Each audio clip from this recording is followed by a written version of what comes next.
Le thème cet après-midi, c'est « Où est l'espoir dans l'impossible ?» Nous pouvons connaître, c'est vrai, des situations qui peuvent se résumer avec un mot « impossible ». C'est-à-dire qu'aucune solution ne peut être envisagée. On peut rencontrer de telles situations, vous en avez peut-être rencontré. Cela peut être une situation de vie, une relation, une maladie. Par rapport à ce dernier point, il y a un mot aujourd'hui qui fait peur, c'est le mot cancer. C'est vrai que près de 90 000 personnes sont mortes du cancer en France en 2024, et ce chiffre reste un chiffre élevé. Et rien qu'à prononcer ce mot, ça fait peur. Mais il y a d'autres situations qui font peur aussi, et qui font que l'on arrive avec ce mot, mais impossible. Impossible. Et devant ce qui est impossible, il y a souvent deux alternatives. S'effondrer, ou alors résister tant bien que mal. C'est les deux alternatives. Et puis, il y a une troisième alternative. Et cette alternative, nous allons la voir dans l'Évangile selon Luc, au chapitre 17, les versets 11 à 19. L'Évangile selon Luc, chapitre 17, versets 11 à 19.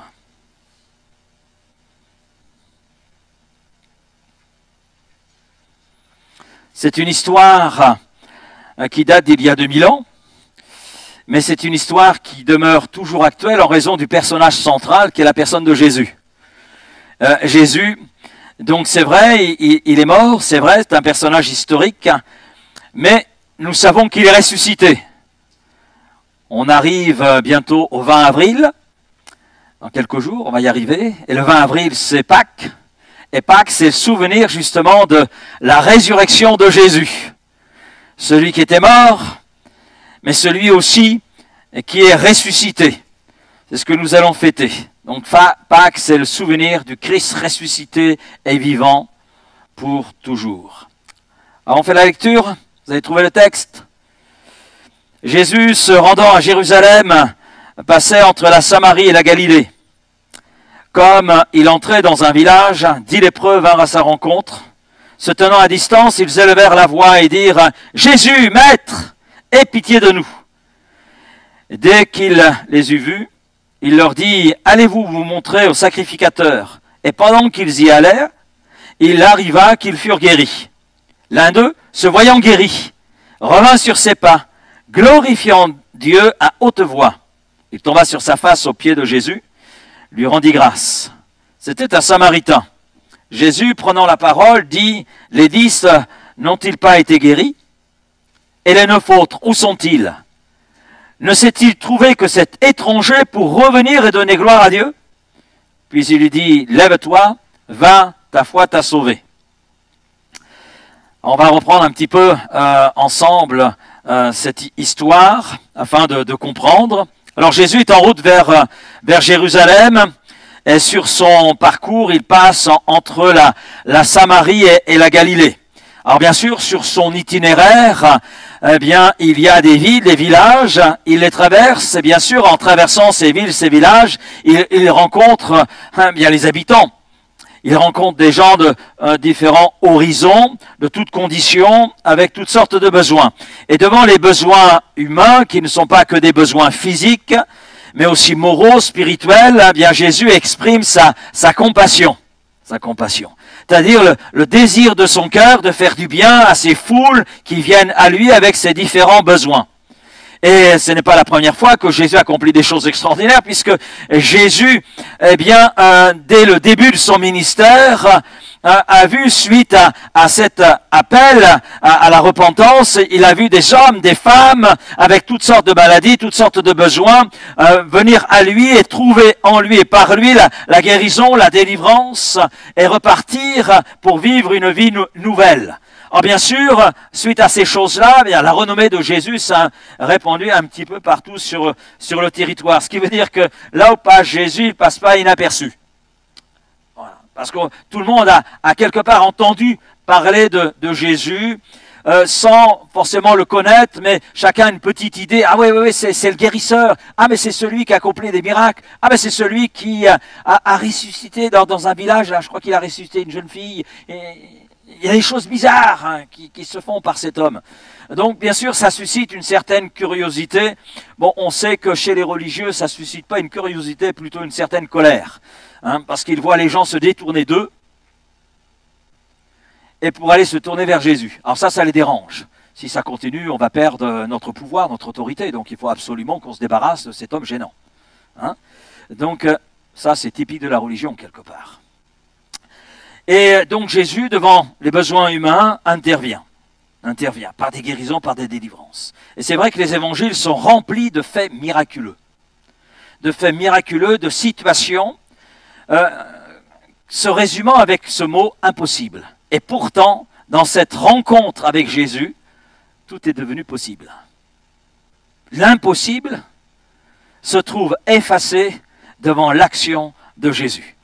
Et Jésus s'est fait homme, il est Dieu manifestant son amour, il est Dieu manifestant sa grandeur, Dieu manifestant sa puissance, répondant aux besoins les plus simples, mais aussi les plus profonds de l'être humain. Il est venu pour cela, il le dit lui-même. Je ne suis pas venu pour les bien portants, je suis venu pour ceux qui ont besoin, quel que soit leur besoin. Je paraphrase ce que Jésus a dit, mais c'est cela. Matthieu 4, verset 23, Jésus parcourait la Galilée, enseignant dans les synagogues, prêchant dans la bonne nouvelle du royaume et guérissant toute maladie, toute infirmité parmi le peuple. Alors bien sûr, sa renommée se répandit dans toute la Syrie, et on lui amenait tous ceux qui souffraient de maladies, de douleurs de divers genres, des démoniaques, des lunatiques, des paralytiques, et il les guérissait. Une grande foule le suivit de la Galilée, de la Décapole, de Jérusalem, de la Judée et d'au-delà du Jourdain.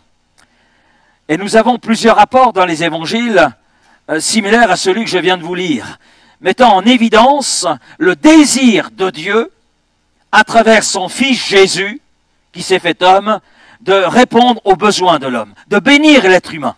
Regardez votre voisin et dites-lui, tu es au bon endroit parce que Dieu veut te bénir, parce que Dieu est un Dieu qui bénit. C'est un peu loin à dire? Bon, on va résumer. Vous lui dites, Dieu t'aime et veut te bénir. Amen.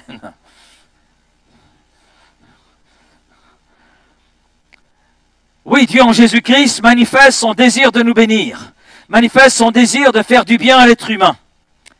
Et tu es là cet après-midi, tu as peut-être un besoin, toi qui écoutes derrière ton écran, tu es peut-être là dans un temps difficile. Peu importe la situation que nous pouvons connaître, dans laquelle nous pouvons être, le Seigneur est celui qui nous rejoint dans ces situations. Et il est celui qui veut nous bénir, celui qui veut agir, même au-delà de ce que nous pensons et imaginons. Amen. Pourtant, l'homme est très imaginatif. Hein? Pas toujours pour le bon. Hein? Et Jésus a exprimé combien son désir était de faire du bien. Luc 5, verset 31, Jésus prenant la parole leur dit, « Ce ne sont pas ceux qui se portent bien qui ont besoin de médecins. » C'est vrai que qui va chez le médecin alors que tout va bien? Mais ce sont les malades. Je ne suis pas venu appeler à la repentance des justes, mais des pécheurs, des gens qui sont conscients qu'ils sont malades. Et on comprend à travers la parole de Jésus que le mot malade ne concerne pas uniquement ce qui est du domaine physique. On le comprend.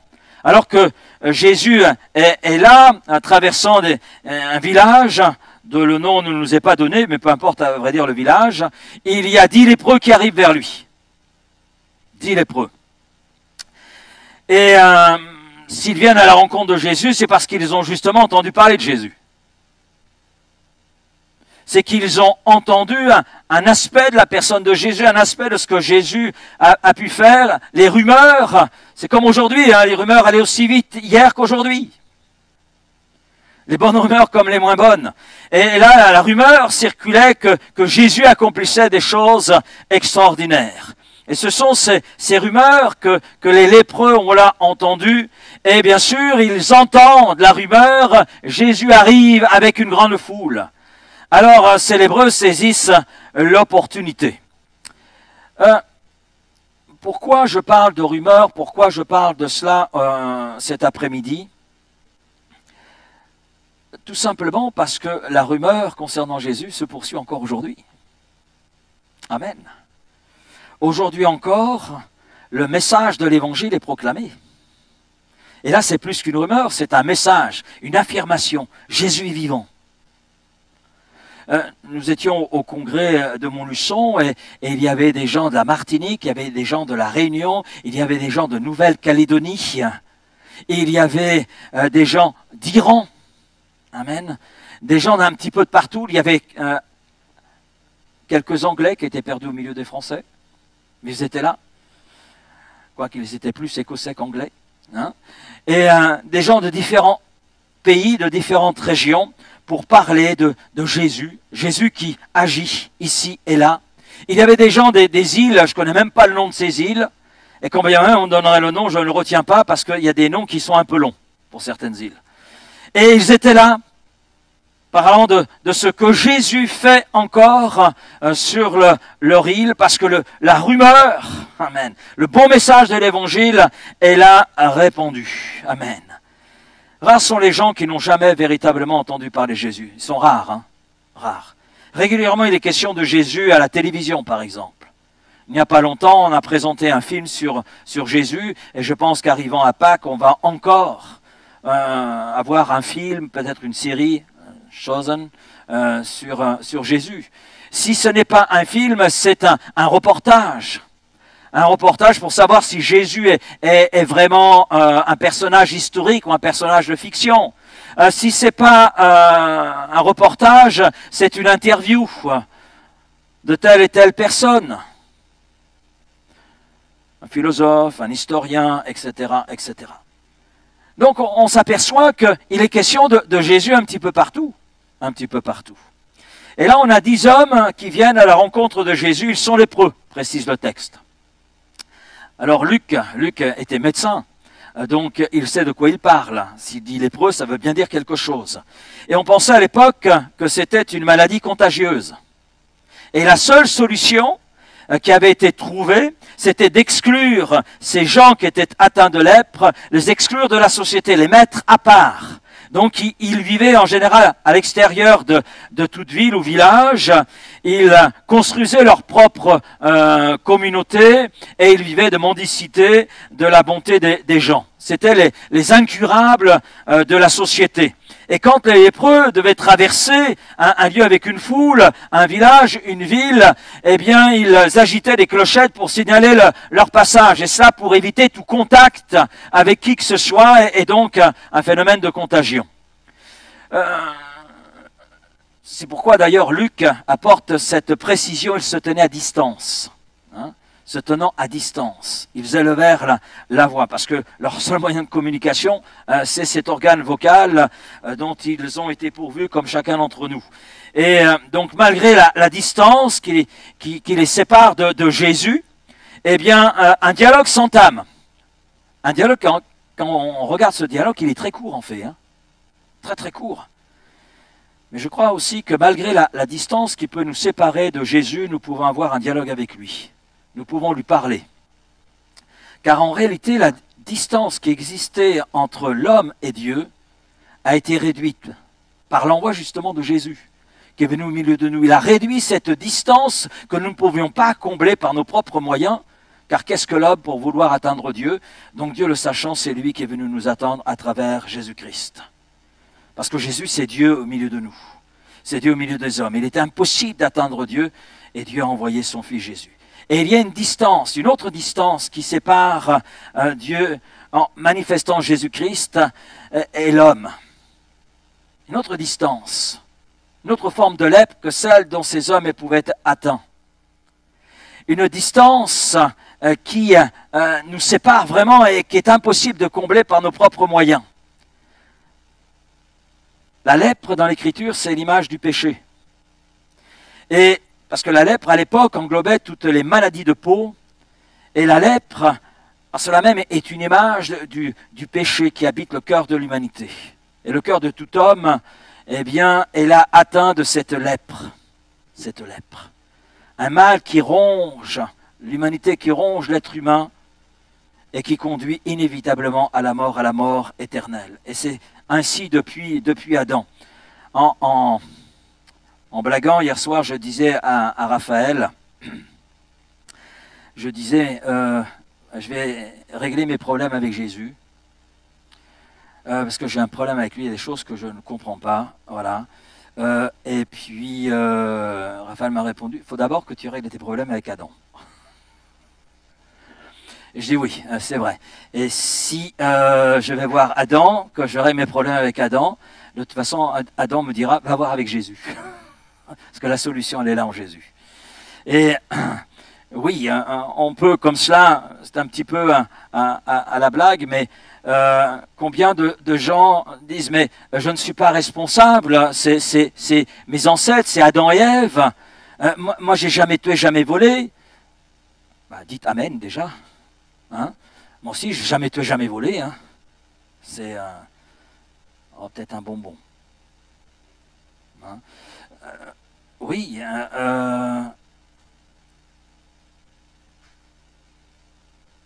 Et le mensonge, au fait, vous connaissez? Oh, mais non, c'était juste pour me sortir d'une situation. La désobéissance. Nous avons tous, j'aime le dire, mais c'est vrai, nous avons tous appris, non pas à désobéir, mais à obéir. Si nous avons appris à obéir, c'est tout simplement parce que la désobéissance est attachée à notre nature et révèle justement cette nature marquée et dominée par le péché.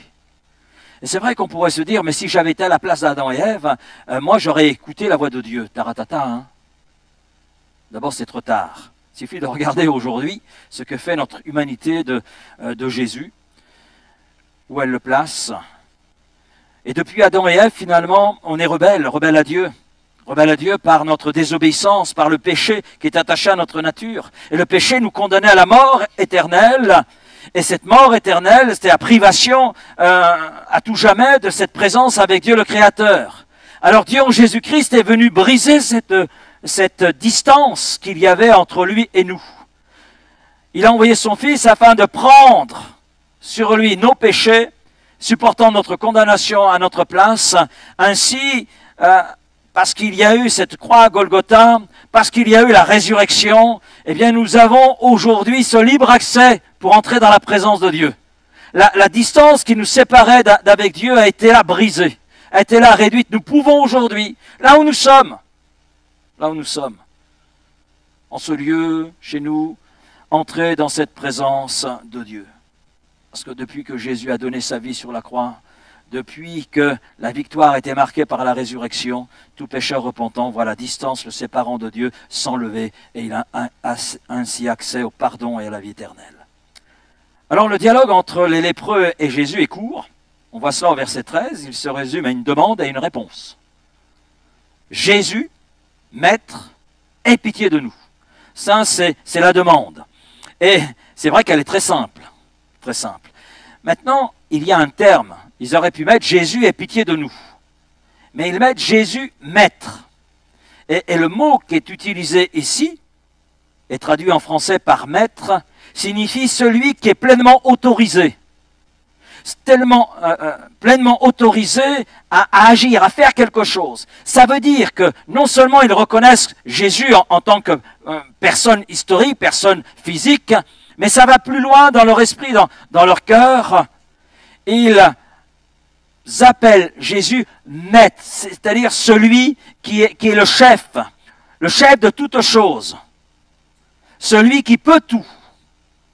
Donc il y a une foi qui se manifeste. Ce n'est pas simplement Jésus, personnage historique, mais c'est Jésus le Maître, toi que nous reconnaissons comme étant le chef de toute chose. Donc celui qui peut tout. Donc celui qui est capable, avec un seul mot, de nous donner cette solution, la solution dont nous avons besoin.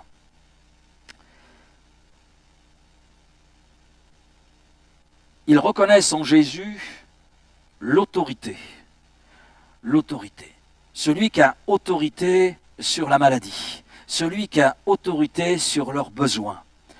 Et pourquoi parle-t-il ainsi? Tout simplement parce que dans ce qu'ils ont entendu, dans la rumeur qui a circulé concernant Jésus, il était question de quoi? Il était question de guérison, il était question de miracle, il était question de délivrance.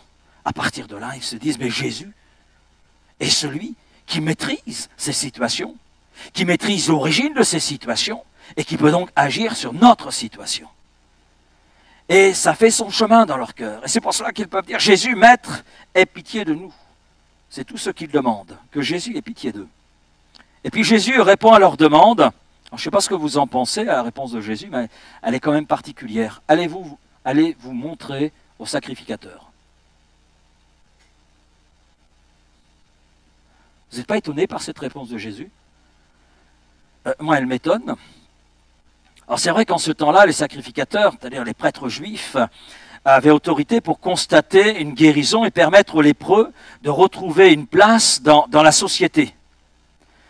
Mais ce qui est vraiment intéressant en termes de guérison, c'est que Jésus leur dit d'aller avant même qu'ils aient vu quoi que ce soit. Vous avez remarqué cela? On est censé y aller après qu'il y ait guérison. Mais il n'y a pas guérison. Jésus leur dit d'aller, mais rien ne se produit, on est d'accord? Allez vous montrer au sacrificateur. Mais il n'y a encore rien qui s'est passé. Et le texte précise, et pendant qu'ils y allaient, il arriva qu'ils furent guéris. Très intéressant, parce que Jésus leur dit d'agir comme si c'était déjà fait, alors qu'il n'y a rien. Alors qu'il n'y a rien. Mais ce qui est étonnant, c'est qu'ils ont fait exactement ce que Jésus leur a dit, bien que nous ne voyions rien. Ils ont agi avec foi, sur la simple base d'une parole donnée par Jésus. Ils ont agi là avec foi. Ils sont allés trouver le prêtre. Et c'est en chemin, alors qu'ils obéissent à cette parole de Jésus, c'est à ce moment-là que le miracle se produit dans leur vie. Nos 10 lépreux font ce que Jésus leur demande en route, et c'est en route qu'ils sont guéris. L'impossible s'accomplit. L'inespéré est là. Les 10 lépreux ont agi avant de voir la réalité, simplement sur la base d'une parole de Jésus. Et pourtant, quand ils quittent Jésus, ils ont toujours la lèpre. Ils sont toujours lépreux. Après que Jésus leur ait parlé, ils sont toujours lépreux, ils sont dans le même état. Mais c'est à partir du moment où ils se mettent en action que les choses changent. Pendant qu'ils y allaient. On pourrait, pendant qu'ils sont dans la confiance, dans la parole de Jésus, pendant qu'ils obéissent à la parole de Jésus, il arriva qu'ils furent guéris. Jésus met en évidence l'importance de la foi, de la confiance, mais aussi de l'obéissance à sa parole. Il dit simplement une parole et mon serviteur sera guéri.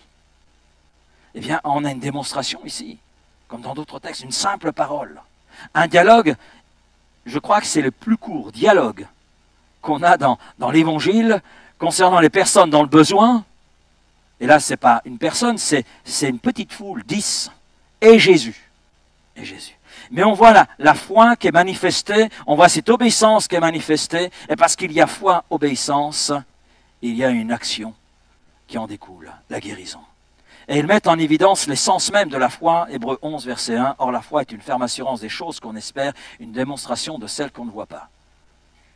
Et là on a l'illustration, exactement, dans cet épisode de Luc 17, démonstration de ce qui est écrit dans l'Épître aux Hébreux, chapitre 11. C'est un exemple pour nous. Lorsque nous demandons quelque chose à Dieu, et qu'il nous répond en nous disant de faire quelque chose, est-ce que nous attendons ou est-ce que nous obéissons?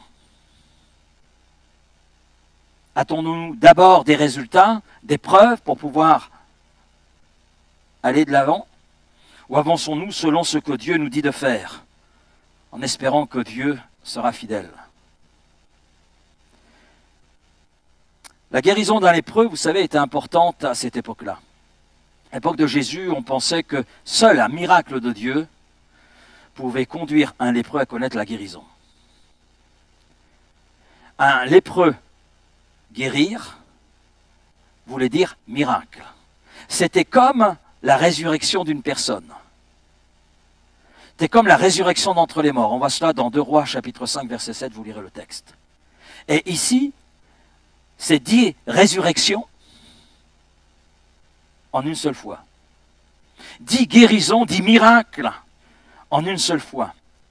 Et il était facile de constater chez un lépreux la guérison, ça se remarquait rien qu'en le regardant.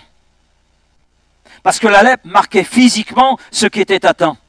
La lèpre déformait le visage, les mains, les pieds. Je me suis trouvé dans le centre Vietnam un jour et j'étais dans un village justement de lépreux. Et c'est impressionnant ce que peut produire cette infection, une infection mutilante. Alors c'est vrai, aujourd'hui on a des traitements contre la lèpre. Mais à l'époque, le seul remède était l'exclusion de la société, parce qu'on craignait la contagion. Et là, les 10 vivent un miracle. Oui, Jésus a eu pitié d'eux. Est-ce que Jésus a pitié de toi? Mais oui, bien sûr. Jésus a pitié de toi et te le démontre à travers sa parole, mais à travers ce qu'il a accompli sur le bois de la croix. Il a pitié de toi cet après-midi. Verset 15. L'un d'eux, se voyant guéri, revint sur ses pas, glorifiant Dieu à haute voix. L'un des 10, devant la réalité de sa guérison, parce qu'il le constate, c'était une évidence. Car qui dit lèpre, dit, c'est sûr, des mutilations, dit une souffrance également. Eh bien, cet homme, lorsqu'il constate la réalité du miracle, il fait demi-tour. Mais pas n'importe comment.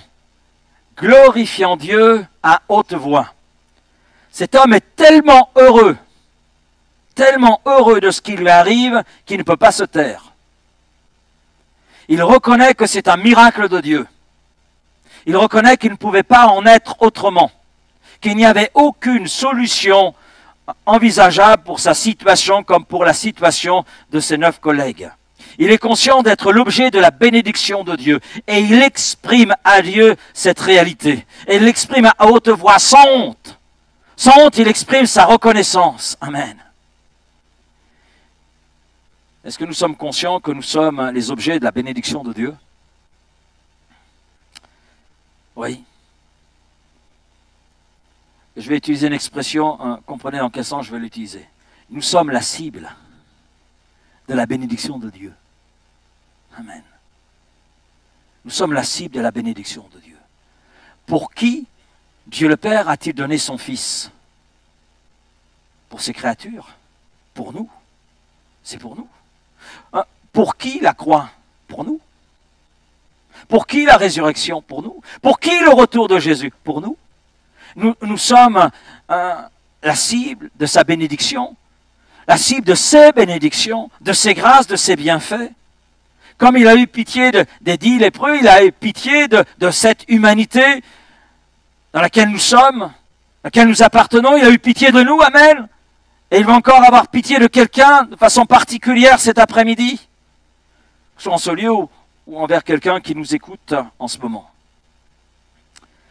Du statut de condamné à mort, cet homme qui revient vers Jésus est conscient qu'il est un homme nouveau. Un homme nouveau. Il a fait peau neuve. Il a fait peau neuve. C'est une vie nouvelle pour lui. Mais plus encore, c'est une identité nouvelle.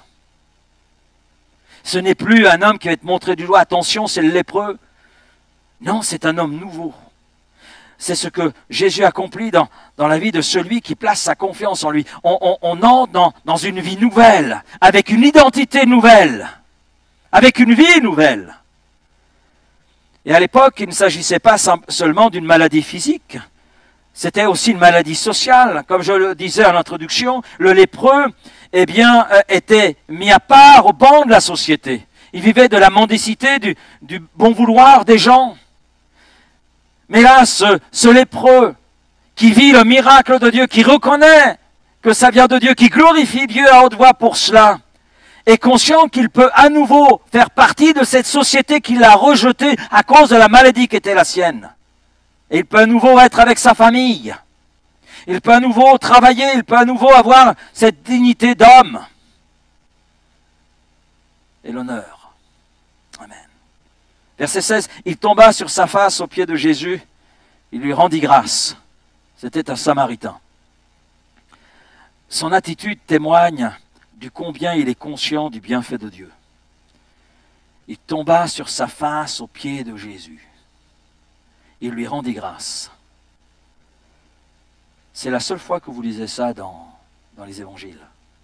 Alors bien sûr, il y a d'autres personnes qui sont venues et tombées aux pieds de Jésus. Mais là, c'est bien précisé. Il tomba sur sa face aux pieds de Jésus et lui rendit grâce. Il reconnaît qui est Jésus.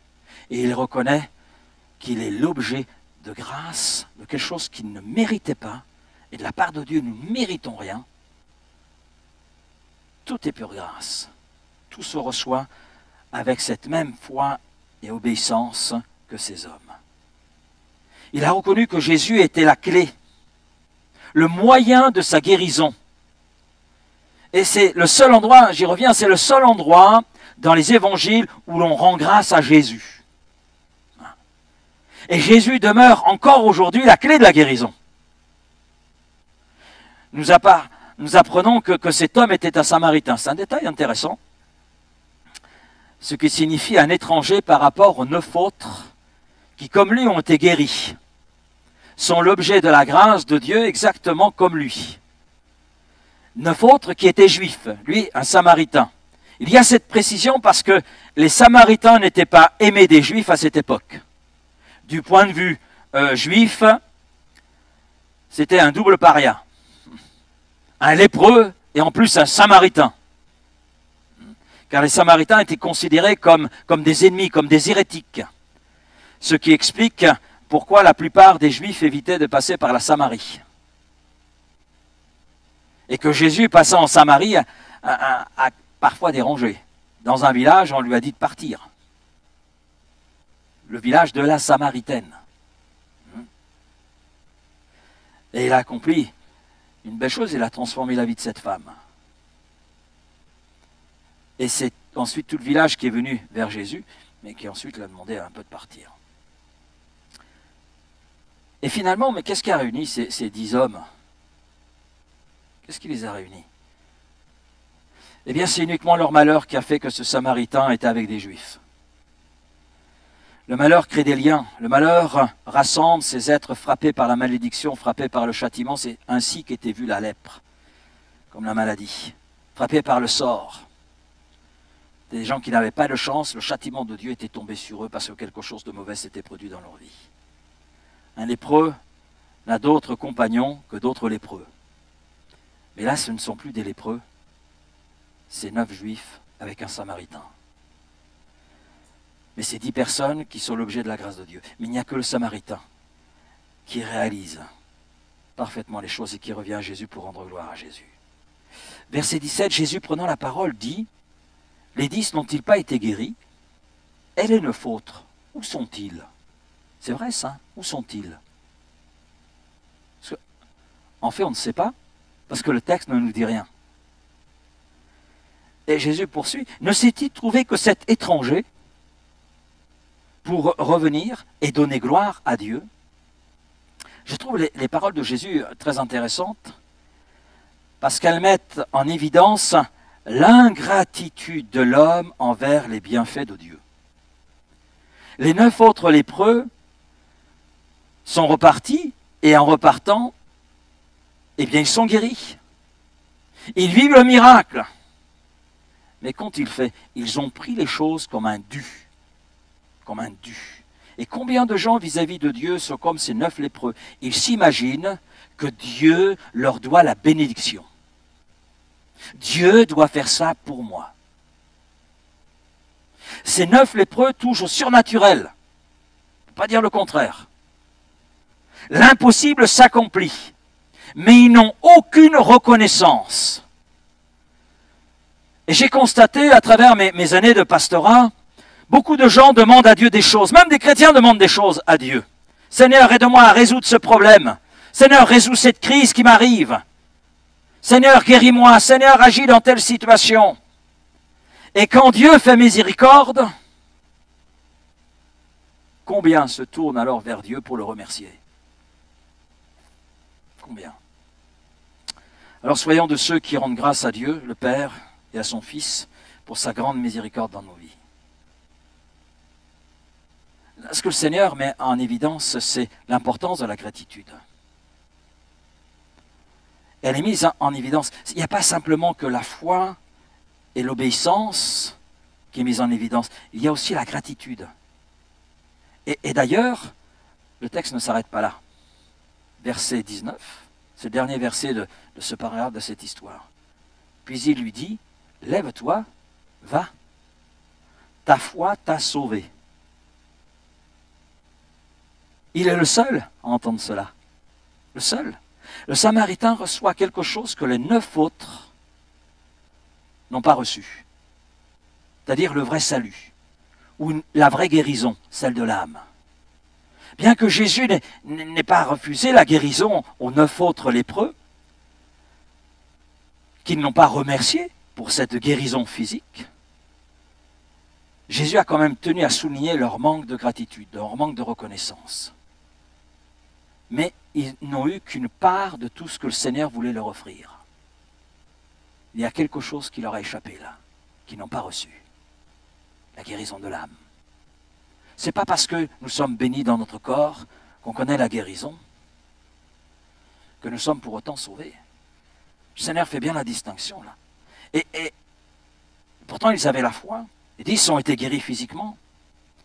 Mais les dernières paroles de Jésus au Samaritain, qui est là reconnaissant, implique que cet homme a reçu une guérison spirituelle en plus de la purification de sa peau. En plus que d'entrer dans une vie nouvelle, il reçoit la guérison de son âme. Il a trouvé en Jésus pas seulement la guérison de sa lèpre, pas simplement la guérison physique, avec ce que cela revêtait de conséquences à l'époque, mais il vit la guérison de son âme. Amen. La guérison de son âme, la guérison de son cœur, qu'il introduit dans la vie de Dieu, qu'il introduit dans la vie éternelle. Et ça, c'est le plus beau des bienfaits. C'est le plus beau des bienfaits. Je suis originaire d'une région dans laquelle Jésus est passé un jour. Et il y a eu des choses extraordinaires. Des choses extraordinaires. Et un pasteur m'en a reparlé, un pasteur qui est âgé aujourd'hui, m'a reparlé de ce qui s'était passé dans cette région. Et moi-même, dans les débuts où je suis venu à la foi, j'ai entendu parler de toutes ces choses. Et ma question a été, où sont tous ces gens pour remercier Jésus? Et je me souviens d'une personne qui m'a dit, ils sont venus pour recevoir la guérison, ils ont eu ce qu'ils voulaient, mais ils ne voulaient pas de celui qui guérissait. Alors ils sont repartis guéris. Comme les 9 lépreux sont repartis. Ils ont constaté en chemin la guérison. Ils ont vécu le miracle. Et il restait une petite poignée de personnes. Aujourd'hui, il n'y a plus rien. Mais je crois que le Seigneur n'a pas oublié ce territoire. Mais je bénis le Seigneur pour le petit peu qui est resté. Parce que le petit peu est entré dans la reconnaissance envers Dieu et a connu la guérison de l'âme, la guérison du cœur. Et ce frère âgé me rappelait le témoignage d'une des mamies qui est restée fidèle jusqu'au bout et qui a d'ailleurs accompagné mon grand-père jusqu'à ce qu'il meure. Parce qu'ils étaient tous les deux dans le même EHPAD. Et il me dit, tu sais Laurent, cette sœur, avant de quitter cette terre, m'a raconté une expérience qu'elle a vécue. Cette sœur est tombée chez elle. Elle est tombée. Elle vivait toute seule. Elle est tombée et elle ne pouvait plus se relever. Alors elle a crié.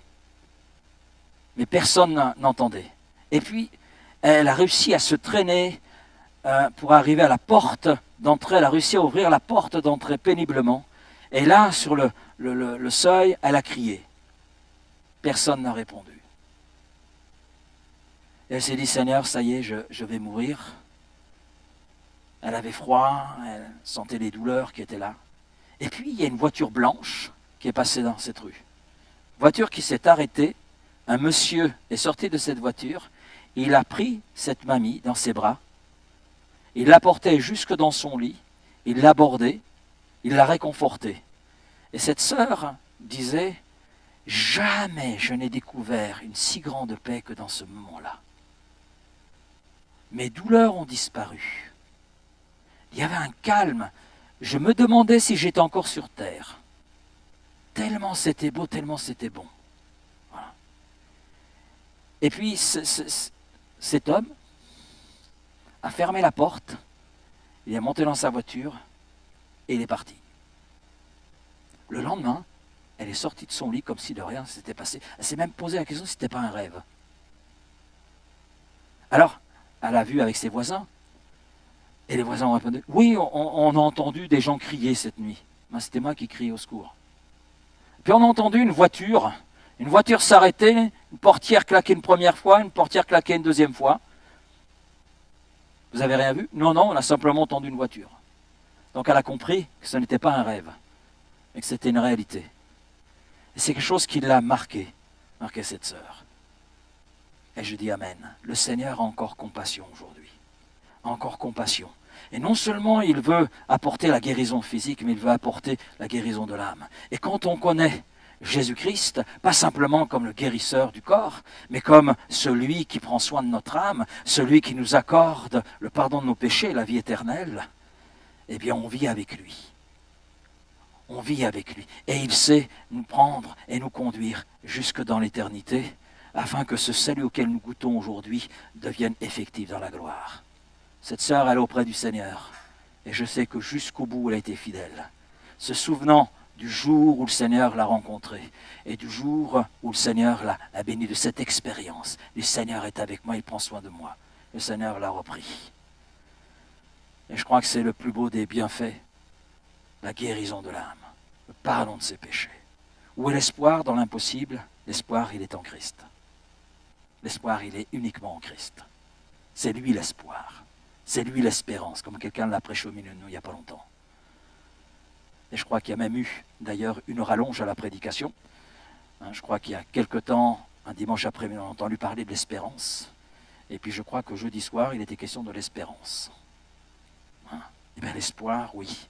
Dans l'impossible, c'est une personne, c'est Jésus-Christ. Amen. En puissions-nous avoir comme espoir dans notre vie, comme espérance, comme force, Jésus.